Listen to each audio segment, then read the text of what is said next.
दोस्तों, आप में से काफ़ी सारे लोग होंगे जो 20 से 30 की उम्र में आ चुके होंगे और अभी तक लाइफ में कुछ भी नहीं हुआ होगा। जो चीज़ आप करना चाह रहे हो वो चीज़ अभी तक हो नहीं पाई है, या फिर जो चीज़ आप सोच रहे थे वो हो जाएगी, वो भी नहीं हो पाई है। तो आपको ये वीडियो पूरा देखना चाहिए। मैं आपको एक बात बताता हूँ, जो आपको समझ आ जाए तो शायद आपकी लाइफ में कोई पॉजिटिव चेंज आ सकता है। आप लोग चार्ल्स डार्विन को जानते होंगे, जिन्होंने थ्योरी ऑफ इवोल्यूशन दी है। तो अगर आप उनके बारे में पता करोगे तो आपको पता लगेगा कि उनका बायो से कोई रिलेशन ही नहीं था, बल्कि उनको जो डिग्री थी उनके पास BA की नॉर्मल डिग्री थी। जो उनके फादर थे वो चाहते थे कि ये चर्च में कोई जॉब कर ले, और उन्होंने वो जॉब सिक्योर भी कर रखी थी अपनी पावर एंड पोजीशन की वजह से। लेकिन चार्ल्स डार्विन को बिल्कुल भी मन नहीं लगता था वो सब करने में, और पढ़ाई में भी मन नहीं लगता था। लेकिन उनके फादर ने ज्यादा फोर्स किया था, तो उन्होंने BA की डिग्री कंप्लीट कर ली थी। और BA की डिग्री कंप्लीट करने के बाद उनकी चर्च में जॉब लगने वाली थी।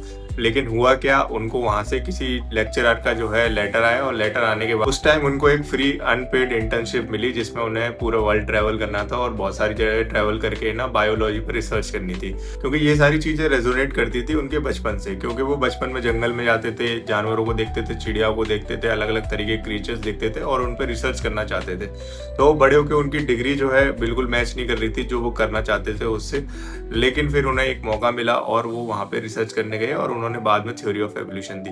ऐसे ही कई बार होता है कि हम जब अपनी यंग एज में होते हैं, 11th-12th में होते हैं, कोई भी सब्जेक्ट चूज कर लेते हैं, बाद में हम चाहते हैं कि हमने साइंस ले ली, फिर कॉमर्स में चले जाते हैं, फिर कॉमर्स में भी मन नहीं लगता, फिर आर्ट्स की में कोई ढूंढते हैं, बाद में पता लगता है UPSC की तैयारी करनी थी।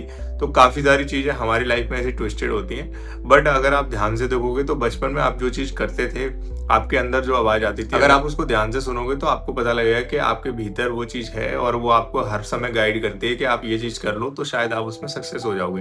ज्यादातर लोगों के भीतर ये चीज होती है कि भाई कोई रिसर्च करना चाहता है, कोई कुछ करना चाहता है, लेकिन हम इस तरीके के एजुकेशन सिस्टम में आ चुके हैं जो सबको एक तरीके से तैयार करता है जॉब के लिए। इसलिए बहुत सारे लोग जो है अपना प्रोफेशन गलत चुन लेते हैं। तो आप ना एक बार शांति से बैठ के सोचो, अगर आप लाइफ में स्टक हो, अगर नहीं समझ आ रहा क्या करना है, तो आप ये सोचो कि आप बचपन से क्या करना चाहते थे, क्या ऐसे करियर हैं जो आप परस्यू कर सकते हो जो आप बचपन से करना चाहते थे। तो हो सकता है आपको एक डायरेक्शन मिले, हो सकता है कि वहां से चीजें बदल जाएं। तो मैं बस यही बताना चाहता हूँ, कई बार हम लाइफ में ना स्टक हो जाते हैं, रीजन बाय कि शायद हमें करियर स्विच करना होता है। तो अगर आप भी लाइफ में कहीं ना कहीं स्टक हो तो ट्राई करके देखो, आई होप चीजें बदल जाएंगी। और आज के लिए बस इतना ही, मिलते हैं अगले वीडियो में।